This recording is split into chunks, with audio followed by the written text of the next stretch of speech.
Hey guys, so I'm going to tell you a tip that I do if I come across something like in this. I'm really just doing basic mind mapping right now, just some development of an MVP. But what I do is I'll type in I like, so that way if I go back, this may be common sense, but if I go back and I want to search like some ideas just in the ChatGPT interface, I can just search for I like, and then you could add like some keywords to that too, obviously like um, product names. Just add it in the chat, and then it'll add a bookmark there when you go to search.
All right, so I had the mic muted because I'm out in the garage, but it might be noisy out here. Let's read these real quick. Pivot potential. I kind of like it. I don't know. It's okay. The importance is in learning the process, right? Shift left, the pivot potential journey. Nope. A reflection of the process, shifting perspectives, lifting barriers. Nope. Sounds like an energy coach would say that bullshit. Awaken, align, achieve. A clear, concise path, waking up dormant skills, aligning them with goals, and then achieving greatness. Nope. Maybe for a high school class. Potential unleashed, reluctance released. Now that's pretty fucking catchy. I like it. I like it a lot. That's pretty good. All right, so I'm going to put that down. That one's pretty good. So we're just using, I don't know, man. I've probably had 300, 200 hours in ChatGPT, so I'm definitely not an expert, but what I've found is it can really help you like hyper accelerate the process of building a minimal viable product and like launching it. If you already have some common sense, like if you've already run a business before, you can use it to kind of articulate your frameworks in a more meaningful way, right? So I kind of know the process of I kind of know the process of building and launching a minimal viable product, so it can help you mind map it, you know. So I really found a huge value in this thing. It's worth $20 a month to get the upgrade for the version 4. Like if I compare the answers from 3.5 and 4 just in the web interface, it's night and day. So just on basic stuff even. All right, so we like from dormant to dominant with pivot potential. That's pretty cool. From dormant to dominant. Discover, develop, dominate. That's pretty cool. Let's see if that resonates. Just a lot of information to take in at once, though, so you really have to really let it sink in. Pivot with purpose. That is great. So a lot of the way that this program answers, I've discovered, obviously, is that you've got custom instructions. So you can have 1,500 characters in your custom instructions. And what that is basically, for those of you that haven't done this before, it's like almost like programming it. And if you're really smart and you've got the time on your hands, you can create these, what they call prompts, I guess. Well, it's not prompts, I'm sorry. Custom instructions are how ChatGPT responds to you. So for example, I can tell it to respond like I'm a nuclear physicist and answer this question, or respond like I'm a prospective buyer of my service. And then I can say, that's in the instructions. I'm sorry. That's in the, I'm getting all confused. Okay, so the instructions are where you tell it about yourself. I'm sorry. So it's, for example, I'm 37 years old. I'm an expert at launching minimal viable products. I've never been the best CEO, but I am an expert at creative business models, implementing them, inbound sales, marketing. I've developed such and such products, and that kind of programs ChatGPT to do something, right?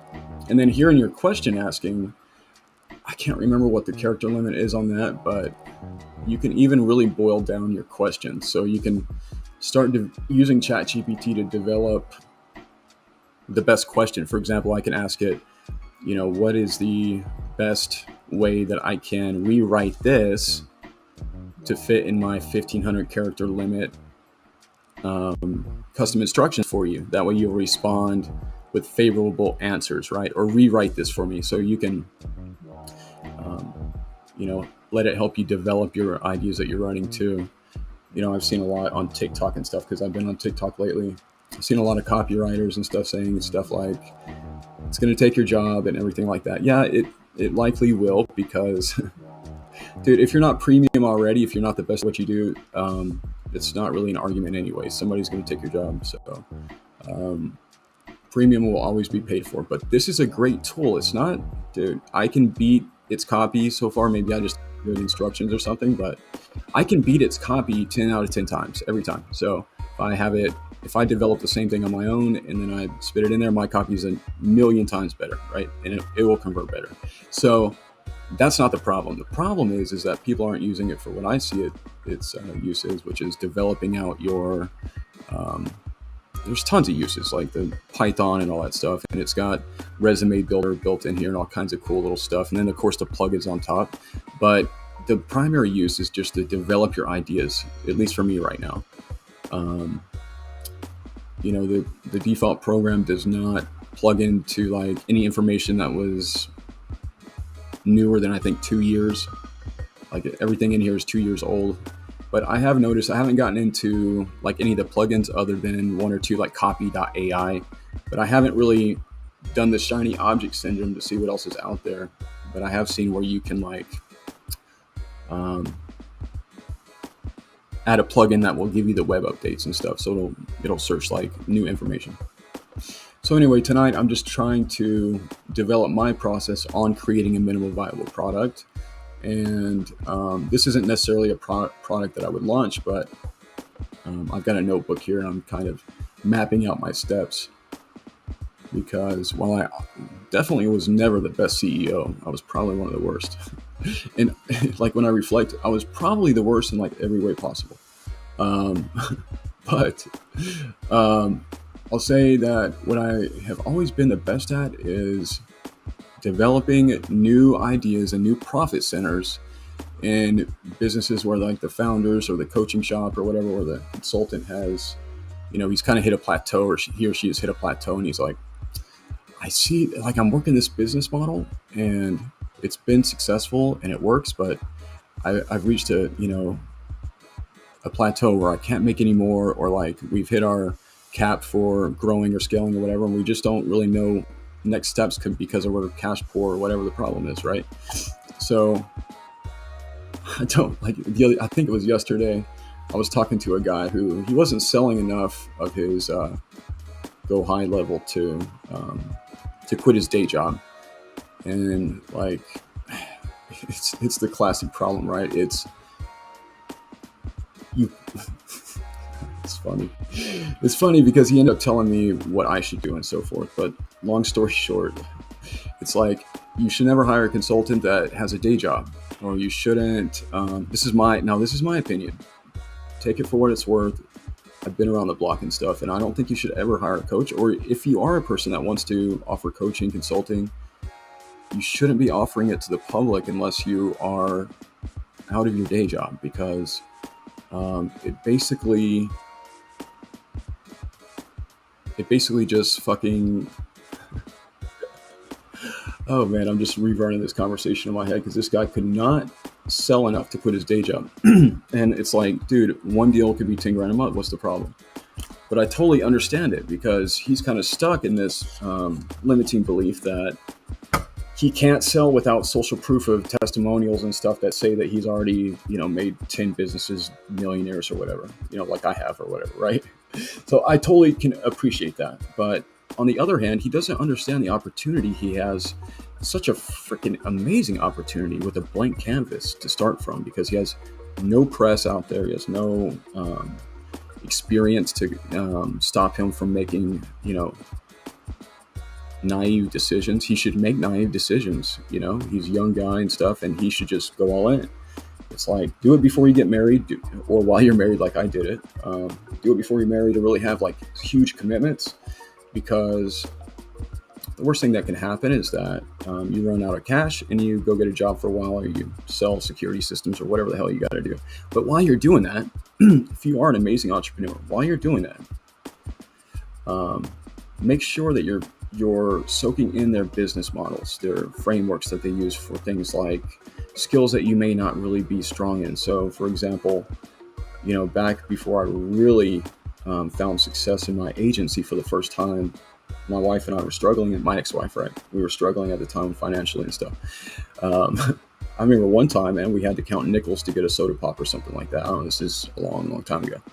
So long story short, all of our capital was tied up in, like, literally down to the dollar in, overhead and stuff, because I was in my 20s trying to run $1 million business. I was retarded. Fucking retarded, man. So long story short, I ended up during the summer selling ADT security systems. I don't know. I just picked up the papers. I'm like, I need to go make some commission to. Dude, there is no shame in picking up a commission-only job or whatever you have to do if you're an entrepreneur. Hitting up your network. There's no shame in going and raising capital, dude. If raising capital means you have to go out to the flea market and sell your service out there, like I did when I opened an insurance agency. Dude, I went out and got a booth at the freaking flea market because I ended up in this insurance office that was like behind a highway, and like no way to get into the parking lot or anything, and basically the worst performing office in the entire freaking state, yada yada. The guy that was actually running the office before me, this is like 10 years ago, I don't know, long time ago. The guy that had the office before me had a vending machine in there. He was selling cookies and stuff, but not selling insurance. It didn't make a whole lot of sense. So when I went to take the office, I went by the office a couple times and noticed he was never there and stuff like that. And I swear, man, the first freaking 2 or 3 months, and Kimberly Apple can testify to this, first 2 or 3 months, we probably didn't have maybe 3 people walk in the front door of that place, maybe, and that was maybe a prior customer or something. And there were several days that went by. And by the way, I bought a book of business of like 200 something customers. And so there were days that went by that our phones didn't ring a single time. And this is while I'm getting everything set up before I started, outreach to our customers and stuff. And so, I learned a really invaluable lesson. Me and Kimberly both did. It was like, that was one of my first forays into like taking over another business, right? Or seeing an opportunity and investing your resources, if it's sweat equity or if it's experience or whatever. Looking at an opportunity, taking it and making it a huge success. We ended up, before I got out of there, I think I was there maybe 18 months, and it went from being like the worst performing store in the entire state to like best for its like class. Still like on the smaller side, but I had doubled the book of business in 18 months or more of recurring revenue. We had doubled the recurring revenue. The policies on, I think their KPI in insurance world is like policies in force, PIF, policies in force. But there was another guy that had took over the office on the other side of town, and it was fun working with him because I hated the guy. I really hated him a lot. But he was always consistent. He was always persistent, and he was always, if he was annoying, he was annoying all the time. Like you knew what to expect from the guy, right? So I think he's still running that office. I looked him up a while back and messaged him. But yeah, we had fun. We actually sponsored a rodeo one time out there. That was fun. Um, did all kinds of. I was out on this freaking highway with the street sign, the flipping the sign saying "come in" stuff, and that's where I learned that you don't have to have a storefront to be successful in any type of business.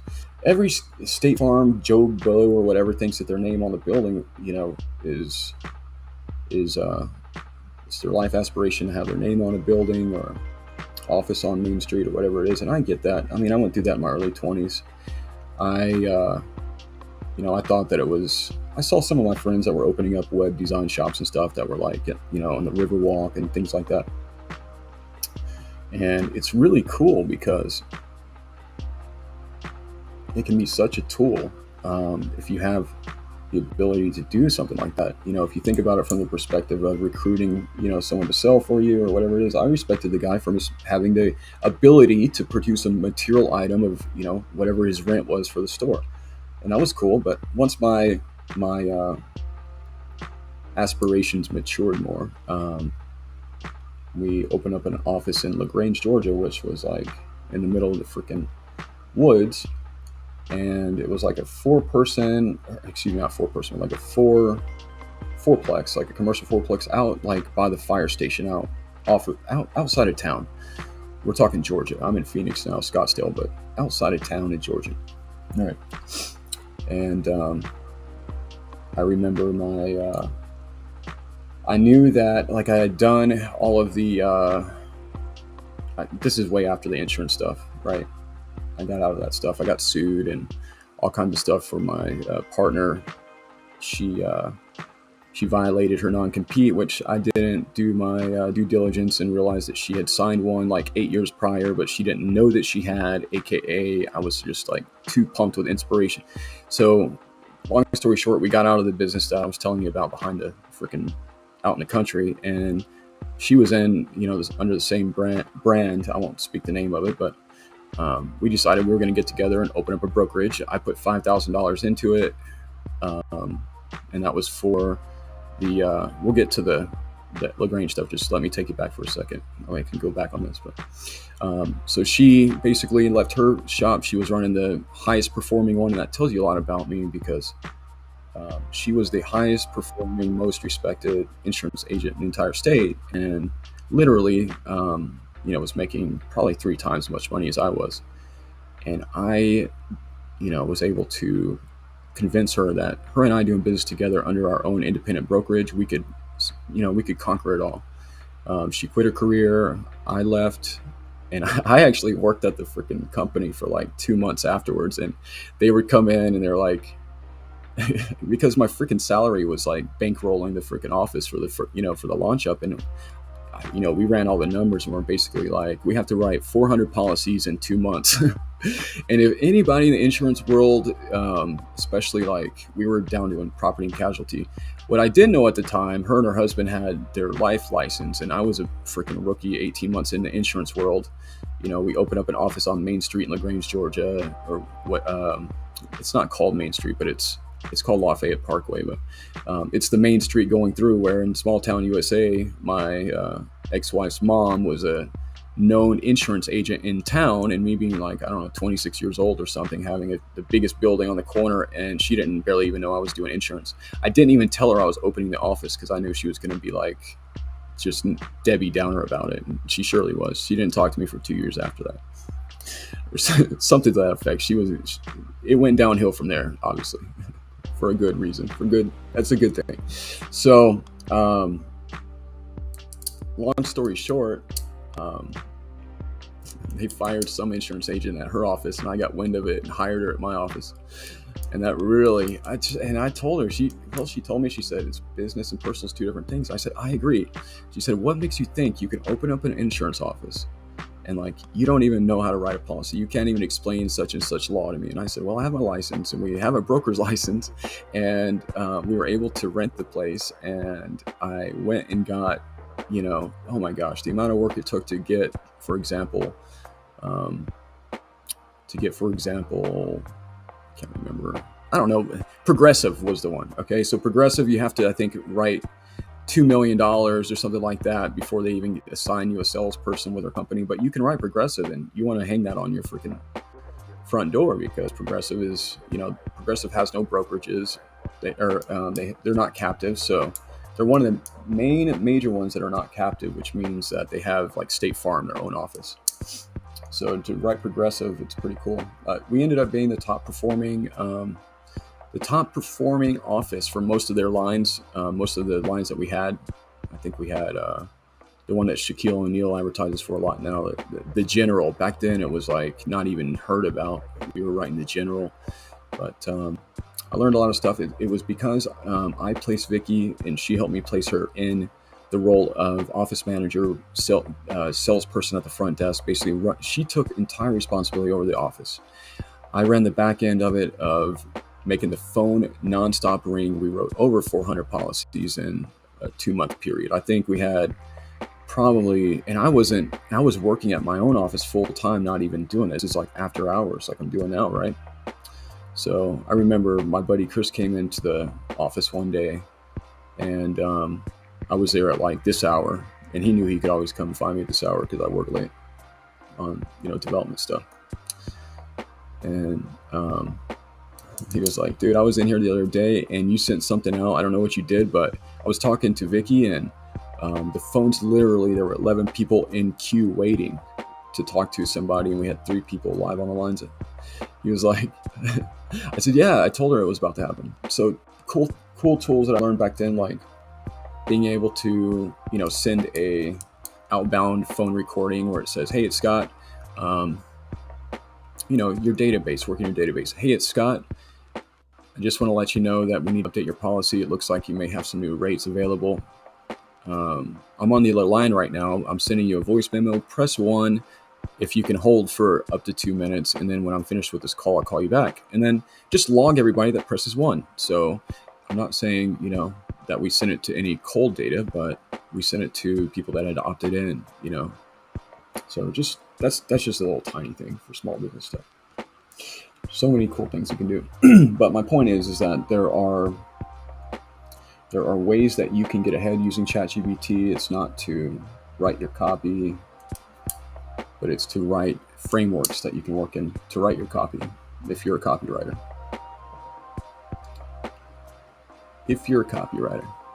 I was actually looking at one of the first letters that I worked on. Let me pull it up real quick. Even just for my own benefit, let's take a look at it. For Reputation Rebel. Me and Gary worked on this one. He did most of the writing, to be honest. Me and my wife did a lot. My ex-wife did a lot of the editing and such. Let me take a look. I'll share it on the screen. Actually, not a bad letter. I'm going to bookmark this here. Bookmark. So the reason I'm typing bookmark is if I go back and search my history of queries, then I can, let's say I wake up tomorrow at 7 o'clock, I've gotten 4 hours of sleep, and I'm like, crap, I'm tired. What should I work on first, right? And I don't want to have all these freaking stupid CRMs and everything in my face.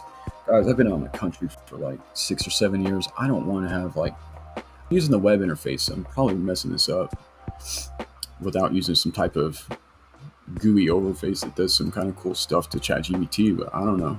It's working for me right now. I'm no book and pen in this. So anyway, I'll put bookmark, or here's another way that you can do it. You can write prioritize, That way tomorrow, if you've done, and I typically max this thing out every day because it gives you a limit of queries you can do per day. If I want to prioritize, like if I wake up tomorrow and don't know what to work on, I'll search my search history for prioritized, right? And then I'll just dump those out into my journal for the day. And then if you really don't know how to make decisions, you can use the Eisenhower matrix, okay? This is very simple. Here you go. Before I pull that copy out though, we're going to take a break. So I'm going to show you the Eisenhower matrix real quick. This is how you can make decisions of how to prioritize things, because I took, I think, 3 calls yesterday, onboarding calls to help out some young entrepreneurs and stuff. Maybe 4, I don't remember. I have to go back and look. But the common thread between all of them was like, they're not able to do it full time because of some type of extenuating circumstance. So it's like I can't because of this, right? And when I pressed him and asked, what do you mean you can't? Because you're working a day job, or you're auntie sick, or you have $0, you have $500,000 in debt, or you have negative relationships in your life that are holding you back, or you have positive ones that you're scared to engage in.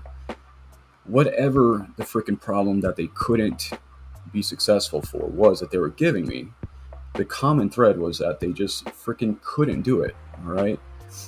Okay. And I want to tell you something. There's a difference in couldn't do something and fucking wouldn't do something. Okay. I know freaking everybody listens to this positive mojo shit with Andy Frisella, Gary Vaynerchuk, hell, even Grant Cardone, some, right? All these fucking people saying positive, you can do it, right? Well, the truth is, you really can.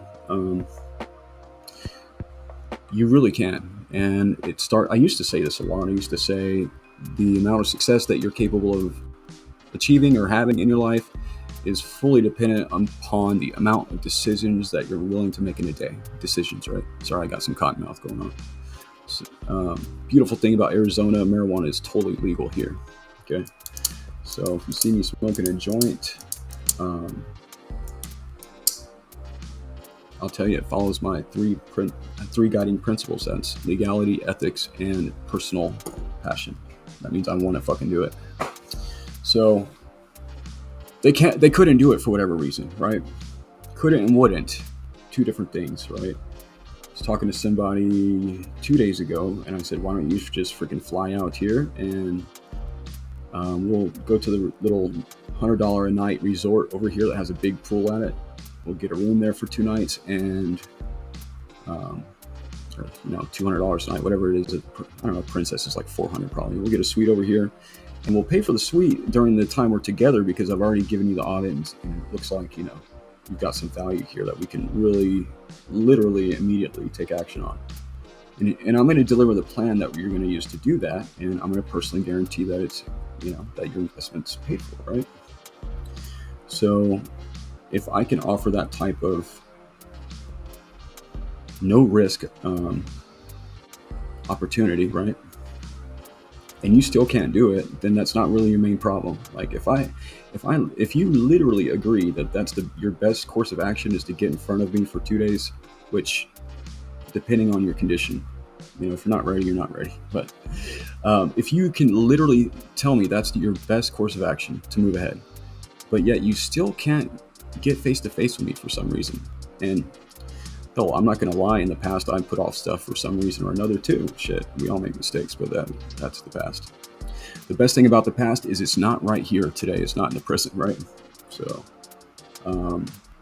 if you tell me that I can't stop drinking because I can't, face reality, that was me for probably 5 years until about 6 months ago.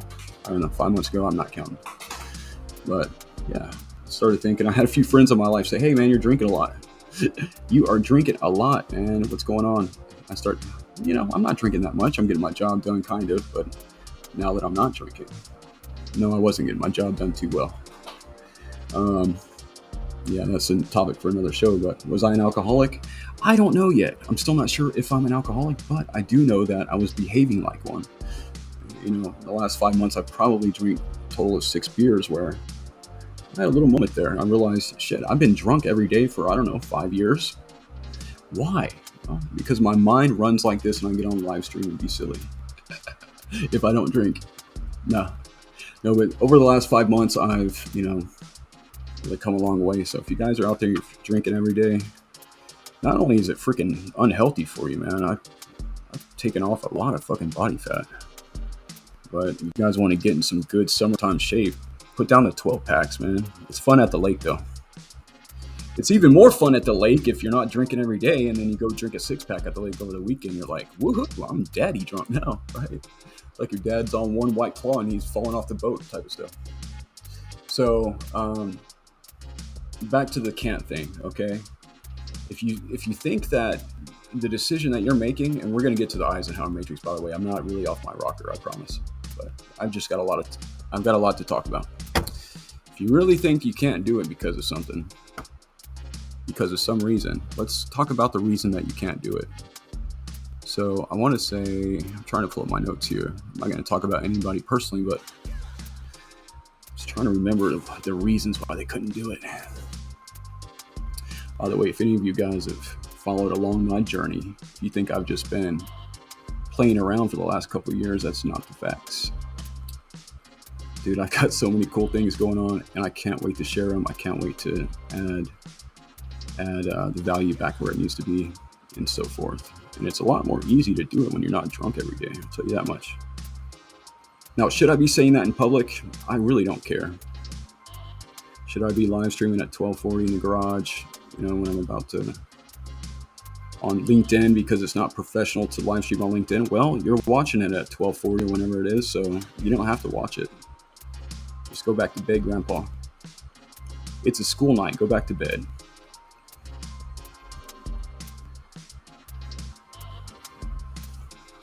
I know it says it doesn't have the capability to bookmark it, but that's just my search. My search needs. If I search for the word bookmark, it's going to pull up all my priorities. So let's go ahead and table the discussion about can't before I get too riled up, and let's focus on some action steps here after we take this break.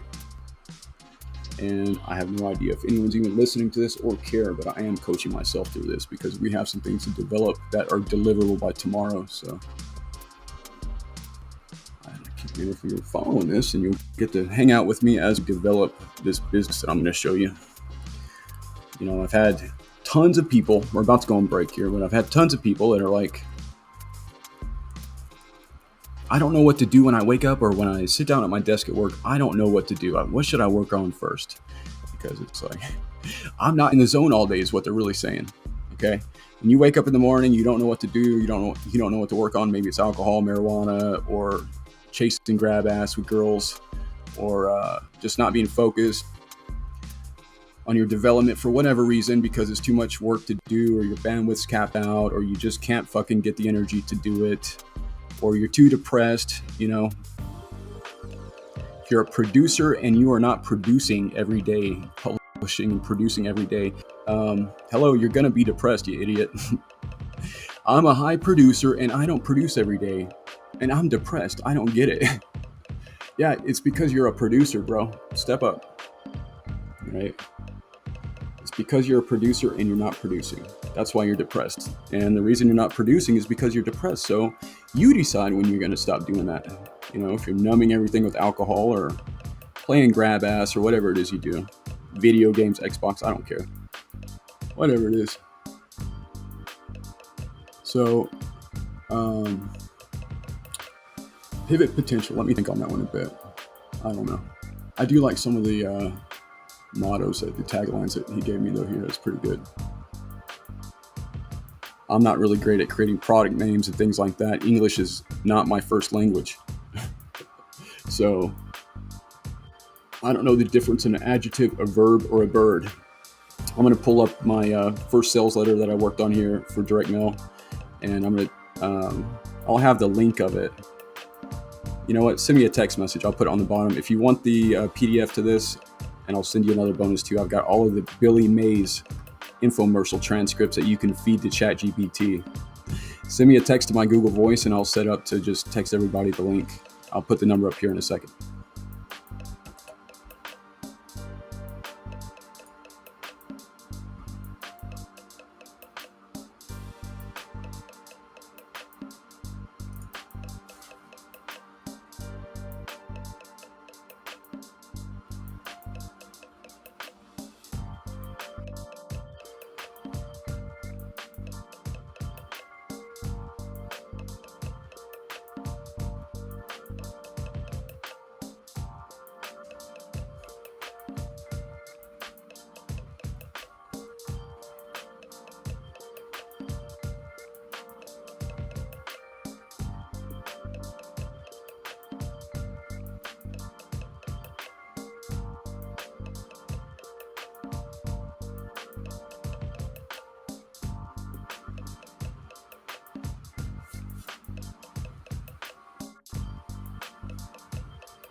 anyone have any more questions?